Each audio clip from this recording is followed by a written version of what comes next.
just want to start by saying thank you so much for taking the time out to sit down and chat with me. I suppose we should start right at the beginning. How did you first discover drag?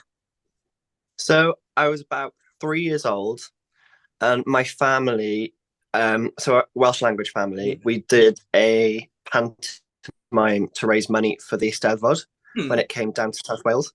And my granddad, or my dad Key, was the dame in the pantomime. Okay. So at a very young age, seeing my granddad in like a bra and a frock, it was iconic. I mean, it's shaped me very much.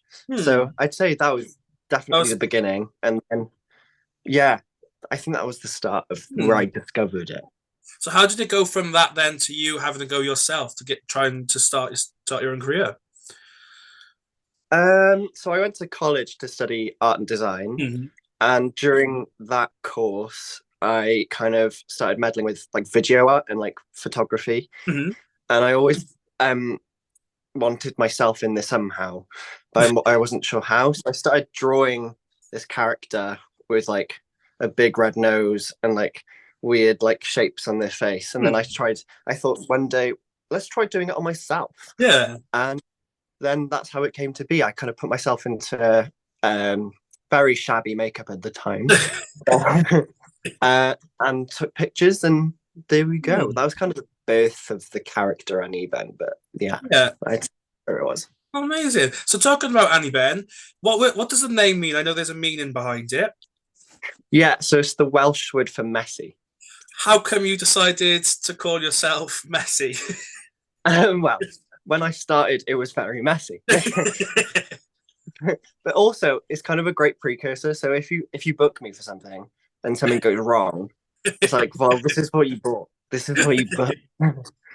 So, Oh, okay. And so, what was your first time sort of performing as Annie Ben like? um, it was great. I mean, so I started performing with my friends Alibama and Mhm. Missed Fortune because we all met each other in a LGBT youth group in Cathays in Cardiff, Oh, and we did like fundraising events for the group where we all kind of dressed up and performed. It was it was oh. rough. It was honestly, if a nail file could be a person, do you know what I mean? Like, but I mean, but the spark kind of started there. It's like when you go on stage, it's like a feeling that clicks, and it's like, oh, this is cool. This is what I'm meant to be doing. Hmm. And then over time, I got booked again. So my first actual booking was with Queer Emporium Okay. for their show Draglings. Yes. I was in like, and not to be a flex or anything, but I was in the very first Draglings with icons like Esther Parade and like Serenity, Neon Gwyn. Wow. All of us Yeah. were in that first one, and Missed Fortune as well. Um, and that's where I started, and then snowballed, and here we Hmm. are now. And so that obviously that first gig would have been English medium, but I know you like to perform through Welsh medium as well. Is there any difference sort of performing through Welsh and than it is in English? I don't know. I mean, I think English. There's much more. There's a broader Hmm. scope of things you could possibly do. There's like obviously a lot more choice. But I think with the Welsh stuff, it feels very special to me because like I grew up going to the Hmm. Eisteddfod and competing in the Eisteddfod and stuff, and there wasn't ever any kind of representation for people like me. Hmm. So I feel like every time I perform in Welsh, it just feels very heartwarming and very rewarding to my journey as a Welsh language Hmm. speaking person. And I know obviously you formed quite a close friendship with the likes of Catherine Feelings and Joe Dropper, who obviously you all perform through Welsh medium. So what's it been like coming together as a group of queer Welsh speakers and performing together? It's been so cool. Like the opportunities we've had is like incredible. So I mean, this is what I think about this a lot because if you speak Welsh and you're involved in that community, like the things we've done are like really really kind of like amazing and like first offs. Like for example, me and Katrin did a music video for a Welsh girl group band called Anniben, who were like very popular in the 90s and stuff. And that was a really cool opportunity. And then I was the first drag act to go on stage with a band in Mice B, which is like the fringe bit of the Eisteddfod, where people Oh. go and get where teenagers go and get drunk for the first time, essentially. And so that was really cool. Like I was one of the first drag acts to do drag story time in the Eisteddfod, like it through Oh. Welsh. Hmm.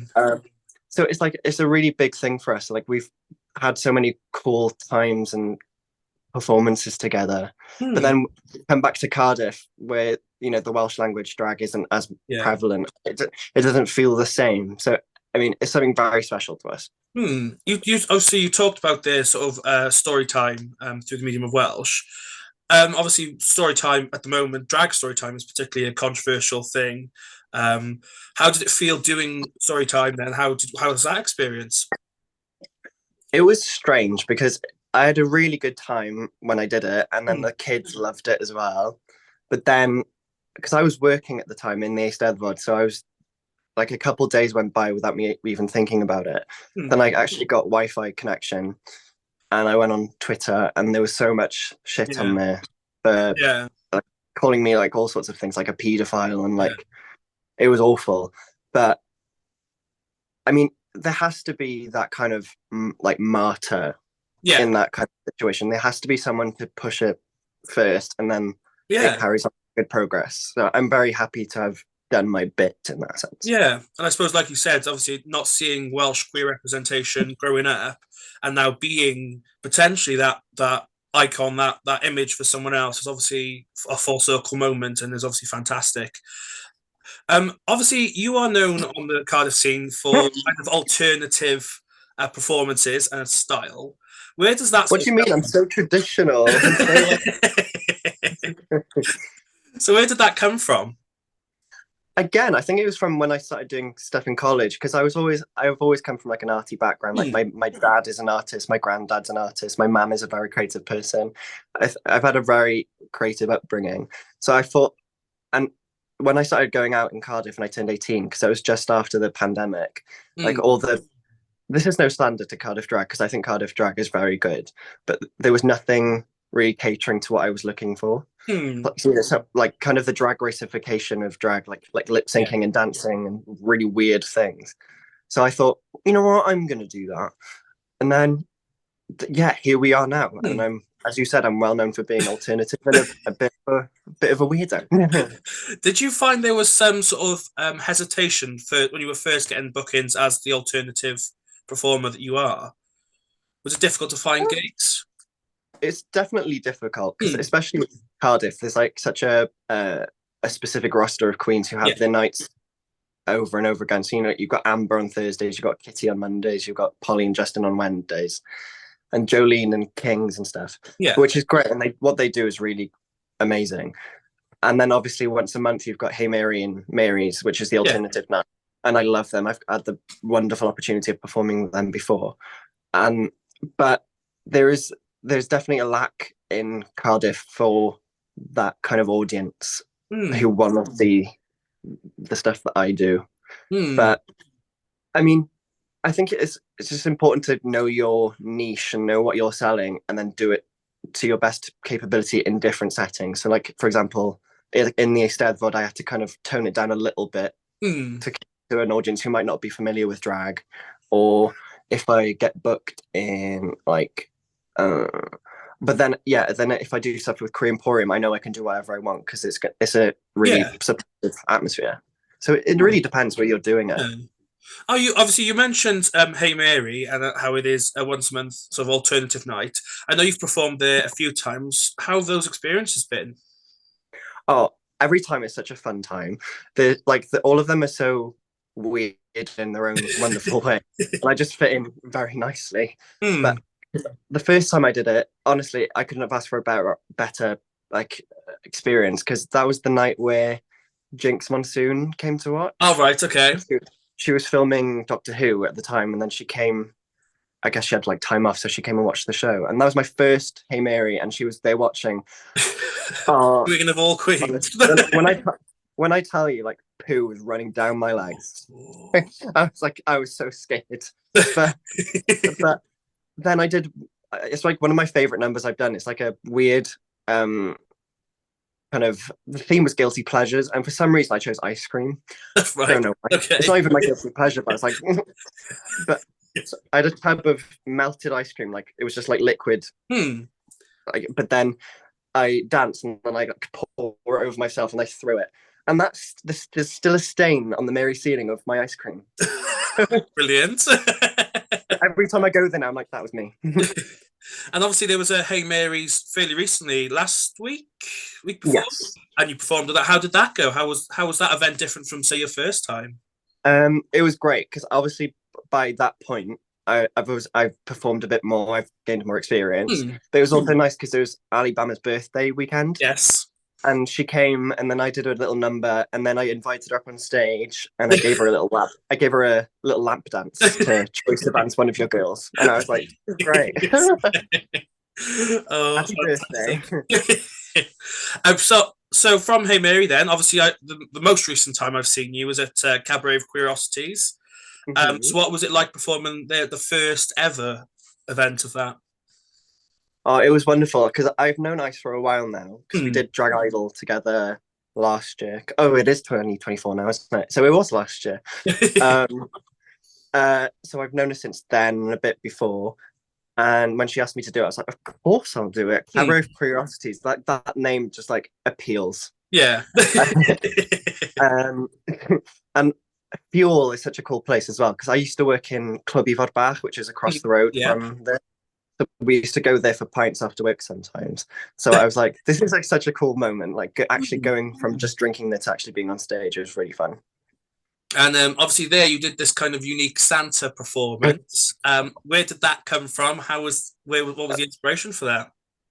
Honestly, I think when I was young, we used to go to Pew's Garden Centre up in Rada, Mhm. and they used to have like it was so grotty, but they had like a tiny shed in the middle of all these like Christmas trees, like really depressed looking Christmas trees. And in the shed was an even more depressed looking Santa. Oh, Like, right. you know what I mean? It's like the ones that you go and sit on their lap, and like, what do you want for Christmas? Like that kind of Yeah. that, and that's always stuck with me. So I wanted to do something like a cracked out Santa Mm. who was very disgusting, a bit grim, but then because it's drag, make it gay. Yes. Yeah, yeah, yeah. And you did that obviously with Rush, Troye Sivan's Mm-hmm. song, which was amazing. And Oh, thank watching you sort of sprint around the stage, I didn't understand you. how you kept up the energy for like. I was tired just sitting down. How do you the obviously Fuel is known for being a rock bar. Was there going into it? Was there sort of an expectation to sort of rock up what you normally do? um, I think so. I think Ice wanted us all to do something a bit more edgy Hmm. and a bit more to cater towards the Fuel crowd. But I didn't feel like it was that big of a step up for me because I perform a lot of like kind of rocky Yeah. tracks anyway. So I was just like, press play, I'll do it. That's it. Oh, fantastic. So I suppose what's next? What have you got anything coming up that we should keep an eye out for?